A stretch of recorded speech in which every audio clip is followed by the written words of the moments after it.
नमस्कार। 2021 में आपका बहुत बहुत स्वागत है। मेरा नाम है Acharya Anuj. I am a business financial astrologer and vastu consultant. आइए जानते हैं, देखते हैं क्या कुछ है सभी राशियों के लिए 2021 में। I would like to start सबसे पहले धनु राशि के साथ में, क्योंकि आज सुबह 7:18 के ऊपर जो लग्न उदय हुआ है वह है धनु राशि।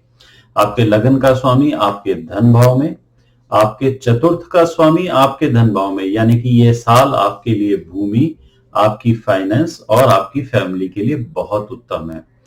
आपको केवल शनि और चंद्र की दृष्टि से बचना है, जो कि आपको थोड़ा सा पारिवारिक क्लेश के प्रति आपको सावधानी रखने की सलाह देती है।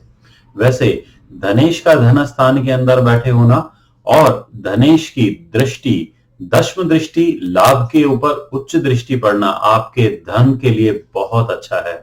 सूर्य आज 2021 के अंदर जहां से ये वर्ष प्रारंभ हो रहा है आपके असेंडेंट के अंदर है, स्वास्थ्य की दृष्टि से बहुत अच्छा है। वीनस और केतु की युति केवल आपको आपकी पत्नी या रिलेशनशिप्स में आपको थोड़ी सी सावधानी रखनी है। साहस बहुत अच्छा रहेगा और आप एक अच्छे साल के इंतजार में रहेंगे। केवल छठे राहु को देखिए, जो कि आपके लिए शत्रुता या छुपे हुए षड्यंत्रों को पहचानने की बात कर रहा है। ये थी धनु राशि। और आइए देखते हैं अब मकर राशि के बारे में। यह जो साल शुरू होता है, यहां पर आपका लग्नेश और आपका द्वादश आपके लग्न स्थान के अंदर है, यानी कि यह समय, यह नया साल 2021 आपको नई जीवन की धारा को शुरू करने की अपॉर्चुनिटीज देगा। आप कुछ नए व्यापार शुरू करेंगे या अपनी पुरानी परियोजनाओं को नए सिरे से प्रारंभ करेंगे। साल के मध्य के अंदर जरूर आपको कुछ रेट्रो इंस्पेक्शन का समय मिलेगा, जहां पर आप यह बात दोबारा से रिकंसिडर करेंगे कि आप जिस रास्ते के ऊपर हैं वह आगामी 2021 में आपको अपनी जर्नी को किस प्रकार से तय करना है। आपके लिए कुछ इंपॉर्टेंट समय है जब फरवरी के अंदर जुपिटर राहु का त्रिकोण बनेगा और आगे आने वाले समय में जिस समय के ऊपर अप्रैल में शनि और राहु का संबंध बनेगा। तो इन चीजों के साथ आप अपनी सावधानी रखिए। स्वास्थ्य का थोड़ा सा ख्याल रखिए, क्योंकि आपके पंचम भाव में राहु है और सूर्य 12वें स्थान के अंदर पहुंचा है। थोड़ी सी गवर्नमेंट से, अधिकारियों से बनाकर रखिए, या किसी समय के ऊपर भी कोई सरकारी समस्या आती है तो उसको हल्के में न लें। आइए अगली राशि को देखते हैं, जो कि है कुंभ राशि। बहुत अच्छा योग है आपके लिए, क्योंकि आपके इस समय के ऊपर मंगल तीसरे स्थान के ऊपर है। पूरी तरह से साहसपूर्ण समय रहेगा। बृहस्पति और शनि का संबंध आपके द्वादश स्थान में यह बता रहा है कि विदेश या विदेश यात्रा या विदेश से संबंधित काम यदि आप करते हैं या ऐसी अपॉर्चुनिटीज आपके सामने आती है तो आपको उसमें सावधानी रखनी पड़ेगी या उसकी अपॉर्चुनिटीज बनेगी। पर वो जो अब आप इन्वेस्टमेंट या शुरुआत करेंगे वो आगामी सालों में जाकर आपके लिए फ्रूटफुल होगी। आपका स्वास्थ्य उत्तम रहेगा। उचित समय के ऊपर यदि आपको किसी मेडिकल असिस्टेंस की जरूरत हो तो वो जरूर मिलेगी। मन में थोड़ा सा भय बना रहेगा, कंफ्यूजन्स बनी रहेगी, जिसके ऊपर आपको लगातार काम करने की आवश्यकता है। मैं आपको कहता हूं कि आप अगर भगवान महादेव की आराधना करते हैं तो ये वर्ष आप बहुत अच्छी तरीके से अपने आप को जी पाएंगे। व्यापार के अंदर, बिजनेस के अंदर इन्वेस्टमेंट्स करते समय थोड़ी सावधानी रखिए। एक्स्ट्रा कोई भी बड़ी ऑट्रिशियस कमिटमेंट्स मत कीजिए। आपके दशम भाव में वीनस और केतु है। किसी को भी पैसा देते समय या व्यापार के अंदर कोई नई इन्वेस्टमेंट्स करते समय थोड़ी सावधानी रखिए। मीन राशि यानी कि पाइसेस, इससे अच्छा कुछ नहीं हो सकता कि आपके 11वें भाव में बृहस्पति और शनि एक नए चक्र को शुरू कर रहे हैं और आपका पंचमेश चंद्रमा उनको देख रहा है, यानी कि आपके खुद के व्यक्तित्व के लिए, उस गेन्स के लिए, व्यापार के लिए आपको बहुत अच्छा रहेगा। मंगल द्वितीय भाव में थोड़ा सा आपको अपनी वाणी पे नियंत्रण रखने की आवश्यकता है। कटु वचन नहीं बोलिए और ये बात ध्यान रखिए कि आप अपने आप को स्पष्ट रखें, आपकी प्यूरिटी आपके साथ में रहे। एडिक्शंस, खान पान का अपने ध्यान रखिए। आपको जो सबसे अच्छा उपाय करना चाहिए वह वीनस और केतु, जो कि इस समय आपके भाग्य स्थान के अंदर होगा, उसका करनी चाहिए। यानी भगवती की आराधना करनी चाहिए, देवी की स्तुति करनी चाहिए और अपने रिलेशनशिप्स में, खासतौर पे फीमेल रिलेशनशिप्स में उनका आदर करिए, सम्मान करिए। राहु का गोचर पूरे साल आपके 3rd हाउस में रहेगा, यानी हाउस ऑफ कॉन्फिडेंस, एसोसिएशंस में। जिनके साथ भी कॉन्ट्रैक्ट साइन करें, कागज साइन करें, मिले जुले, उनको हमेशा सावधानी से देखें। नए अनुबंध करते समय पूरी चौकसी की आपको जरूरत है, क्योंकि कई अपॉर्चुनिटीज ऐसी भी आ रही हैं जिसे कहते हैं कि आंख बची और माल दूसरे का। ये आपको ध्यान रखना है। तो इसी प्रकार हम पहुंचते हैं राशि के पहले चक्र में, मेष राशि। मेष राशि के अंदर इस साल की शुरुआत के अंदर मंगल बिल्कुल स्ट्रॉन्ग पोजीशन के अंदर लगन में ही बैठे हैं और जब मंगल लगन के अंदर बैठा हो तो इसकी शक्ति को कोई आदमी भी बीट नहीं कर सकता। राहु का द्वितीय स्थान के अंदर बैठना आपके फाइनेंशियल मैटर्स के लिए काफी इंपॉर्टेंट है, सावधानी की वजह से, क्योंकि यहां पर आपको अपने बिजनेस में होने वाले धोखों से सावधान रहना है। आपका नाजायज फायदा उठाया जा सकता है। भूल कर भी अपना धन किसी को ना दें। द्वितेश आपका अष्टम के अंदर आएगा, केतु के साथ के अंदर। यदि आपने कोई भी लैंडिंग करी तो वह पैसा लगभग वापस लेना आपके लिए मुश्किल होगा। एक इंपॉर्टेंट बात यह भी है कि आपके करियर की नई शुरुआत भी हो रही है और कई बार नया जब करियर शुरू होता है तो हम अक्सर कोशिश करते हैं एक नया पैसा डालने की, नई इन्वेस्टमेंट्स करने की। ये आपको सावधानी रखनी है कि आप जो भी इन्वेस्टमेंट्स करें, मेरे लिए आपको मेरी तरफ से एक ही एडवाइस है, मेंटेन योर पीस। मंगल की उद्विग्नता के अंदर ना फंसिए, पॉजिटिव तरीके से अपने आप को बिल्टअप करने की कोशिश करिए। यह साल आपके स्वास्थ्य के अंदर भी अच्छा है। यदि आप चाहें तो आप एक नया मजबूत और अच्छा स्वास्थ्य बना सकते हैं। संबंधों को लेकर भी कुछ चीजें सामने आएंगी, लेकिन आप उनको मैनेज कर लेंगे अपने अथक प्रयास के द्वारा। जो लोग पब्लिशिंग वर्क के अंदर हैं उनका वर्क पब्लिश हो सकता है and they can enter into a new contract. वृष राशि यानी टॉरस, थोड़ी सी सावधानी की आवश्यकता है क्योंकि राहु इस समय के ऊपर आपके लग्न से गुजर रहा है और राहु को इस साल आपके बृहस्पति और शनि दोनों से ही त्रिकोणात्मक संबंध बनाने हैं। यानी चाहे आपकी खुद का व्यक्तित्व हो, आपका बिजनेस हो यानी करियर हो, या आपका फाइनेंस हो, बहुत बड़ी और ट्रीशियस इन्वेस्टमेंट्स या कमिटमेंट्स नहीं करनी है। इमोशनल डिसीजंस तो बिल्कुल भी नहीं लेने हैं। मैं आपको हमेशा सजेस्ट करता हूं, जब भी इंपॉर्टेंट डिसीजन लेने का टाइम आए थोड़ा सा ब्रेक लीजिए और अगले कदम की प्रतीक्षा करिए। नेचर कुछ खोल रही है, स्टार्ट कर रही है, किया नहीं है, इट इज अ बिगिनिंग।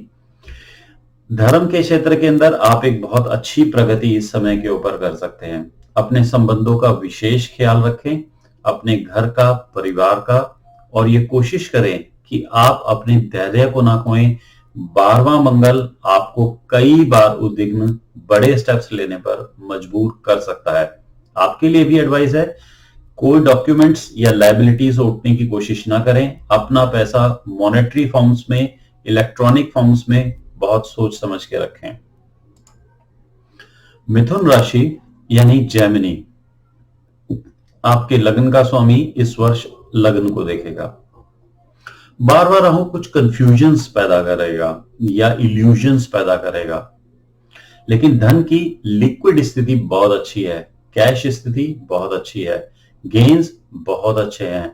अगर मुझे कोई राशि सबसे ज्यादा बेनिफिट होती हुई नजर आ रही है इस पूरे चक्र के अंदर, तो एक आपकी राशि है, क्योंकि आपका धनेश धन भाव में, लाभेश लाभ भाव में, और आपके त्रितेश की और लग्नेश की दृष्टि लगन के ऊपर, मेरे ख्याल में इससे ज्यादा बड़ी बात कुछ नहीं। आयु के लिए बहुत अच्छा, स्वास्थ्य के लिए बहुत अच्छा, धन के लिए अच्छा, परिवार के लिए अच्छा। क्या अच्छा नहीं? सिर्फ कॉन्फ्यूजन्स, इन्वेस्टमेंट्स या अचानक होने वाले आपके साथ धोखे, जो कि कई बार भी होते हैं। आपको सबसे बड़ी संभाल इसी चीज की जरूरत है कि आप अपने फोकस को बरकरार रखें और अपने ध्यान को केंद्रित करें, क्योंकि आप एक से अधिक चीजों के अंदर अपने आप को उलझाएंगे। धन की स्थिति भी घटेगी बढ़ेगी, लेकिन आपको बहुत अच्छा लाभ इस वर्ष मिलेगा। छठे शुक्र की प्रेजेंस केतु के साथ में ये बताती है कि आप अपनी लायबिलिटीज को भी जनरेट करेंगे। सावधानी यहां भी जरूरी है, लेकिन फिर भी वीनस चूंकि इस समय के ऊपर मरकरी का ही संबंध है, तो वह आपको कहीं ना कहीं नुकसान नहीं पहुंचाने देगा। स्वास्थ्य का ध्यान रखिए, मेडिसिन वगैरह आपको समय पर लेते रहना चाहिए अपने स्वास्थ्य के अंदर, और यदि कभी जरूरत पड़ेगी तो वह कृपा भी आपके ऊपर होगी कि आपको समय के ऊपर उपचार मिले। आइए जानते हैं क्या है कर्क राशि के लिए। कर्क राशि, आपका जो साल शुरू होता है, यहाँ पे चंद्रमा आपके लगन में ही है और इसके ऊपर मंगल की दृष्टि, यानी कि एक इमोशनल आपको करेज के साथ ये साल शुरू करने के लिए मिल रहा है। आपको अपने रिलेशनशिप्स को थोड़ा सा ध्यान में रखना है, क्योंकि आपके 5th हाउस में वीनस और केतु की लगभग रैप्ट कंजंक्शन है। मैं आपको एक और भी बात सजेस्ट करना चाहता हूं कि आपका 2nd का लॉर्ड 6th के अंदर है। कोई बहुत बड़ी लायबिलिटीज क्रिएट करने की कोशिश मत करिए, क्योंकि हो सकता है शायद ये लॉन्ग टर्म चल जाए। बट आपकी लाइफ के अंदर भी आपके 7th हाउस, जो कि daily day to day affairs के ऊपर बात करता है, जुपिटर सैटर्न की नई साइकिल अभी शुरू हुई है जो इस पूरे साल रहेगी। तो इसका मतलब यह है कि आप भी अपने दैनिक जीवन को लेकर, अपने बिजनेस को लेकर, फाइनेंसेस को लेकर बहुत कुछ सोच रहे हैं। ओवरसीज ट्रैवलिंग भी इस साल पॉसिबल है आपके लिए, और आपके लिए फाइनेंस की स्थिति तो बहुत ही संभालने वाली होगी, क्योंकि एकादश का राहु, आपके 11th के अंदर जो राहु है, वो आपको कई बार भ्रमित करेगा। सो फोकस्ड रहिए। आपके लिए मास्टर की है कि आप अपनी फोकस को किस प्रकार से मेंटेन करते हैं। आगे बढ़ते हैं सिंह राशि की तरफ। आपका लग्नेश आपके 5th भाव में बैठकर लाभ को देखता है, लाभेश और धनेश लाभ को देखता है। इससे ज्यादा आप क्या एक्सपेक्ट करते हैं 2021 में? शनि 6th और 12th का रिलेशन बनाकर आपको आपके व्यापार के लिए विदेश यात्रा भी कराता है, और वीनस और केतु का जो संबंध आपकी जन्म पत्रिका में, वर्ष पत्रिका में जो 4th हाउस में होता है, यह आपके घर के अंदर एक नई प्रकार की रेनोवेशंस या घर में किसी नए मेहमान या किसी नए व्यक्ति के आगमन की सूचना भी दे रहा है। रेनोवेशन भी पॉसिबल है, आपकी फिक्स्ड एसेट्स की इंक्रीमेंट भी पॉसिबल है, और आपके लिए इससे बेहतर कुछ नहीं होगा। जो जातक इस समय के ऊपर एक नई एजुकेशन के लिए सोच रहे हैं, वो लोग जरूर सक्सेस प्राप्त करेंगे और एक अच्छी तरह से, एक अच्छी रैंकिंग के साथ वो लोग उत्तीर्ण होंगे अपनी एजुकेशन की फील्ड के अंदर। नेक्स्ट चलते हैं हम कन्या राशि की तरफ। लग्नेश का 4th भाव में बैठे होना आपके और कंजंक्ट विद 12th हाउस, इसका मतलब यह है कि आप अपने निवास स्थान या व्यापार स्थान को लेकर कुछ परिवर्तन कर सकते हैं। कन्या राशि के कुछ जातकों का ट्रांसफर भी हो सकता है और कुछ लोगों को पदोन्नति भी मिल सकती है। जुपिटर सैटर्न 5th हाउस में बैठकर आपके लाभेश को देख रहे हैं, तो इस वर्ष के अंदर आपको आपके अपने व्यक्तित्व से, प्रॉपर्टी मैटर से, लाभ मैटर से, बिजनेस, करियर, हर तरीके से गेन्स प्राप्त होंगे। आपको सिर्फ एक ही चीज की ध्यान रखनी है कि आप अपना बचाव दुर्घटना आदि से करते रहें। कोई बहुत ज्यादा अपने आप को फिजिकल एक्सर्शन के साथ नहीं जोड़ें। धन की स्थिति यह है कि आपको लिक्विड कैश संभालने में थोड़ी सी समस्या हो सकती है, क्योंकि आपका वीनस केतु के साथ में कॉन्जंक्ट स्थिति के अंदर है। शत्रु शांत रहेंगे और आप एक विक्ट्री की ओर बढ़ेंगे। आपको जिस चीज का ध्यान रखना है वो सिर्फ ये है कि आप इस पूरे वर्ष अपनी शुभ ऊर्जा को बढ़ाते रहें, पुण्य को बढ़ाते रहें। राहु 9th हाउस के अंदर है, तो ये कोशिश रखें कि आप लगातार धर्म के साथ इस वर्ष अपना आचरण रखें, वो आपको प्रगति की ओर लेकर जाएगा। तुला राशि, आपका लग्नेश 2nd हाउस में वीनस और केतु के साथ में है। खान पान का ध्यान रखें, यह भी कोशिश करें कि बहुत ज्यादा झूठ नहीं बोलें, नॉन वेज, स्मोकिंग, ड्रिंकिंग आदि से आप दूर रहें। यह वर्ष आपके लिए एक नई प्रॉपर्टी मैटर्स को भी सिग्निफाई करता है। हो सकता है कि आपका वर्क प्लेस या आपका रेजिडेंस प्लेस आपके लिए चेंज लेकर आए। आपके 3rd हाउस और 11th हाउस का एक स्ट्रॉन्ग कनेक्शन सन के माध्यम से दिखाई पड़ता है। इसका मतलब यह है कि आप सरकारी लोगों से, बॉसेस से, अधिकारियों से किसी प्रकार से लाभ को प्राप्त करेंगे। आपको जिस चीज के ऊपर इस वर्ष सबसे ज्यादा ध्यान देना है और वो ये है कि आपके 2nd हाउस का लॉर्ड और 7th के हाउस का कॉम्बिनेशन बन रहा है। मार्केश जैसी स्थिति है, सावधानी रखिए स्वास्थ्य में और अपने अंदर जनरेट होती हुई ऊर्जा से। तो ये जो संबंध है, क्योंकि इस समय आपके 8th हाउस वीनस को भी मंगल अष्टम दृष्टि से देखेगा। स्वास्थ्य का भरपूर ध्यान रखिए, लापरवाही बिल्कुल मत बरतिए। वर्ष आपके लिए शुभ है। और आगे बढ़ते हैं, हम आखिरी राशि जिसको कवर करने जा रहे हैं, दैट इज वृश्चिक राशि। वृश्चिक राशि के अंदर सबसे इंपॉर्टेंट बात यह हो रही है कि वीनस और केतु आपके असेंडेंट के अंदर है, लग्न के अंदर है। इसका मतलब यह हुआ कि आपका मस्तिष्क बहुत ज्यादा रोमांटिक या बहुत ज्यादा वर्ल्डली अफेयर्स, इल्यूजन्स अफेयर्स के अंदर रह सकता है। आप निश्चित ही इस वर्ष कुछ नए प्रयास शुरू करने जा रहे हैं जिनका संबंध आपके फाइनेंस, फैमिली के साथ है, यानी कि फैमिली बिजनेस के साथ भी वो जुड़ा हुआ है। आपके लिए एक और इंपॉर्टेंट इंफॉर्मेशन ये है कि यह वर्ष आपके लिए मल्टीपल गेन्स लाएगा, यानी एक से अधिक गेन्स और लाभ के अवसर प्रस्तुत करेगा। तो इस महीने में यह बहुत अच्छा है। शत्रु बेसिकली शांत रहेंगे, या तो होंगे नहीं या मंगल छठे बैठकर उनका नाश करता रहेगा। लेकिन मंगल के साथ एक छोटी सी समस्या भी है, लग्नेश का छठे में बैठे होना, खामखा के विवादों में फंसाना। लग्नेश षष्ठ बैठे तो आदमी अपना स्वयं का ही शत्रु हो जाता है। कैसे? बहुत अधिक उत्साह से, बहुत अधिक प्रयत्न से या खामखा में एक चीज को पंगा लेने में। तो इन चीजों का ध्यान रखिए, अपने संबंधों को थोड़ा सा संभालिए, क्योंकि आपके 7th भाव में राहु गोचर कर रहा है। महिला वर्ग को सम्मान दीजिए, उनके साथ अपने संबंधों को अच्छा रखिए। ये थी सभी राशियां जो कि हमने स्टार्ट की आपके धनु से और वृश्चिक राशि से। तो मैं आप सभी लोगों को नववर्ष की हार्दिक शुभकामनाएं देता हूं। मैं भगवान से प्रार्थना करता हूं, भगवती से प्रार्थना करता हूं कि 2021 में आप एक नई तरक्की को प्राप्त करें। 2020 में जो कोरोना की वजह से आपको बैक आना पड़ा, आप 2021 में कई गुना शक्ति से आगे बढ़कर अपने जीवन को एक नए आयाम को पाएं। नमस्कार।